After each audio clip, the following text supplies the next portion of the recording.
Welcome back to Joyfully at Home. Today we're going to be making a fairly easy and fun spring dessert that you can serve as an Easter dessert as well. And this is so simple. It's basically a poke cake, but we're going to make it into an Easter poke cake today. You can just as easily make this even a Halloween poke cake if you really wanted to. You could change the colors to say orange and black and purple for Halloween if you wanted to. But today, considering we are just a few weeks away from Easter, we're going to make a nice spring Easter poke cake today. We'll show you just how easy it is. If you have a scratch white cake that you love, you can certainly make this recipe with that scratch cake. It's not a problem. Today, for just ease of being able to go ahead and show this to everybody, even if you don't have a special scratch cake recipe, we're going to go ahead and use a box mix. Any white box mix will do. You can go ahead and just pick out your favorite, and we're going to start with that. And you will want it to be a white cake mix, basically for the reason that your colors will come out nicer if you use a white cake mix. Your colors can be more muted when you use a yellow cake mix. Now here's the thing too. I know there's a lot in the news right now about colorings, and you can use straight up Wilton colors, or you can use natural colors. You can use anything you like in this. If you want to go with all natural colors, you can use things like beet juice for pinks and reds. You can use turmeric, a little bit of turmeric for yellows, any way you like to do it. Today we're going to go ahead and we're just going to use the Wilton colors to color our cake mix.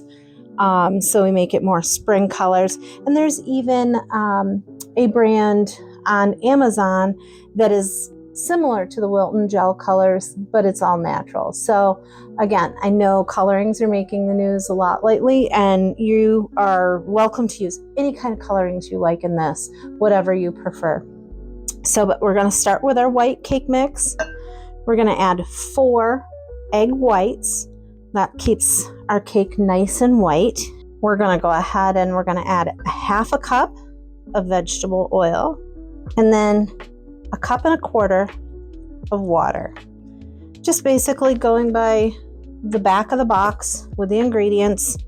We're going to go ahead and get this all mixed together into a nice smooth cake batter, and then we're going to show you how we do our coloring. So now that you have your cake mix all mixed up according to the box directions, as I say, if you have a scratch cake, go for it and use that. Today we're just going to go simple. And you see it's got a nice even consistency. So now we're going to go ahead and split this up into 3 different portions here. You can try to get them as even as you can. So go ahead and portion those out, and then we're going to go ahead and add our spring colors.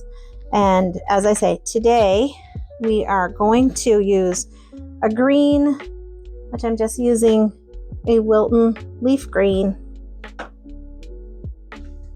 Wilton rose gives it kind of a nice bright spring pink, and I'll use just a touch of royal blue. So we'll go ahead. You don't need a lot of these colors to add in, especially if you're going with spring pastels. Just a touch, just a tiny little bit, and you'll go ahead and you'll put your coloring in. And then you just mix that coloring in to give your cake mix a nice spring color. So we'll go ahead and we'll get our pink and our green mixed up, and then we'll come back and show you exactly how you put all 3 colors into your cake pan. So now that you see we've got all of our colors all divided, and we're going to go ahead and we're going to drop our cake batters by spoonfuls into our prepared pan. And all it takes for your pan is a light coating of oil spray, or you can go ahead and brush it lightly with shortening to go ahead and grease your cake pan. Today we're using a 9x13 cake pan, and this will go ahead and make the perfect size for your poke cake. We're going to go ahead and you just start with your batter. Just start randomly putting spoonfuls of your batter at different places in your cake pan. This will make sure that your cake has a little bit of color in all the different areas of your cake. It doesn't have to be perfect. They're going to kind of swirl together a little bit anyway, and that's what's going to make it so colorful and really pretty when you cut a slice.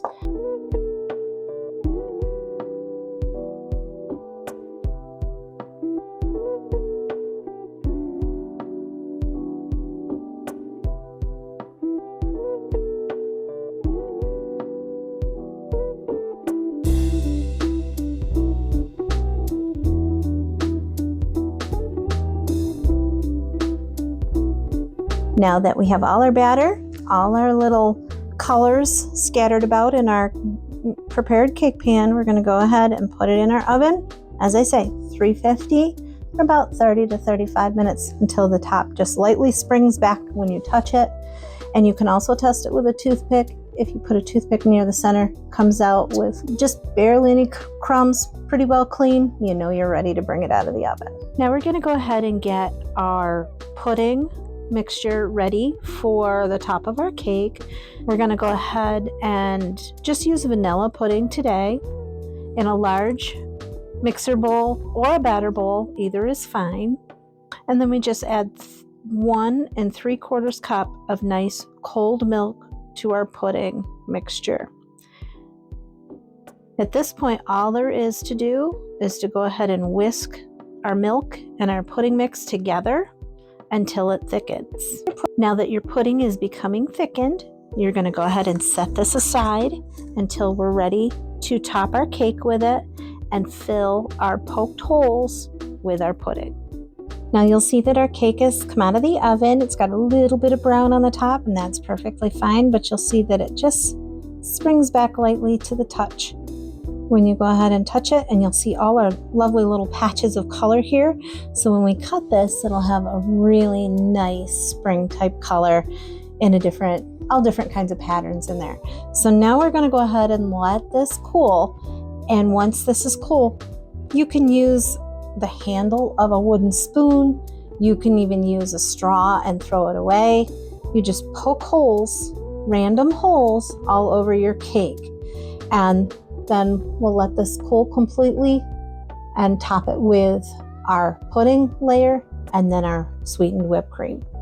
So now that we have our cake is all cool, it's nice and cool to the touch, we can go ahead and add our vanilla pudding layer. But first we're going to go ahead and poke our holes.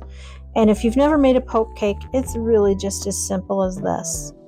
The handle end of a wooden spoon, and you can just randomly poke holes in your cake. Doesn't have to be specific, doesn't have to be a pattern, just randomly poke holes in your cake. So now we're just going to take the vanilla pudding that we made earlier. We let it set up a little bit, and you see it's already stiffened up well.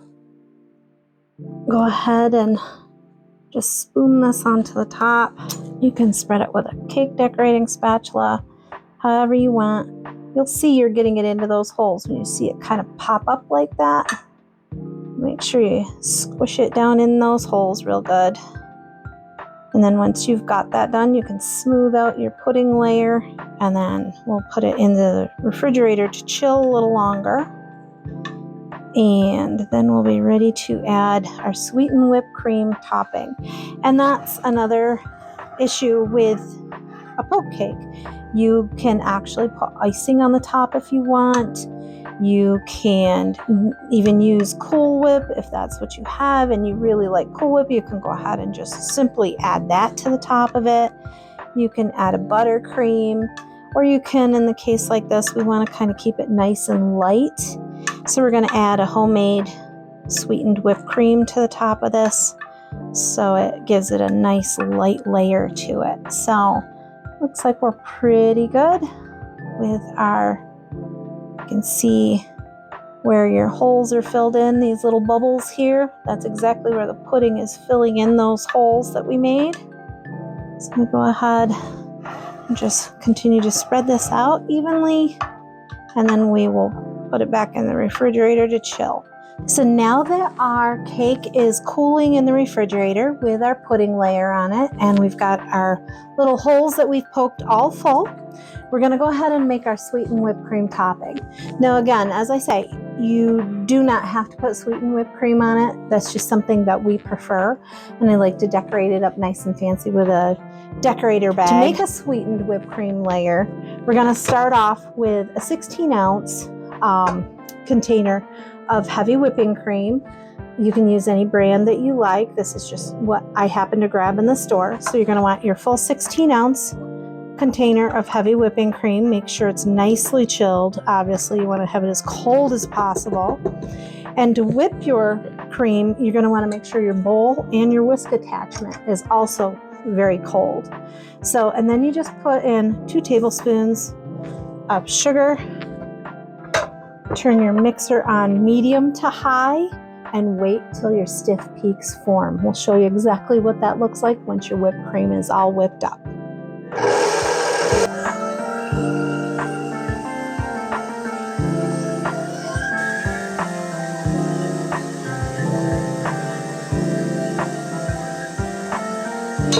As you can see, now that we've got our cream all whipped up, you can see we're nice stiff peaks. That's exactly the kind of texture you want. You want nice stiff peaks, because if you're going to pipe this on with a pastry bag, you're going to want to make sure that your whipped cream stands up. So you can put this on with a spatula, ice it smooth with the whipped cream, or you can use a pastry bag, or as I say, you can use Cool Whip, whatever you prefer, whatever you really like. But for a dessert that you want nice and cool and light, whipped cream is the way to go. So now that your whipped cream is ready, when your pudding layer is nicely chilled, you'll add your whipped cream layer, and then just for fun, you can add some fun Easter sprinkles, and you'll have the perfect dessert for Easter.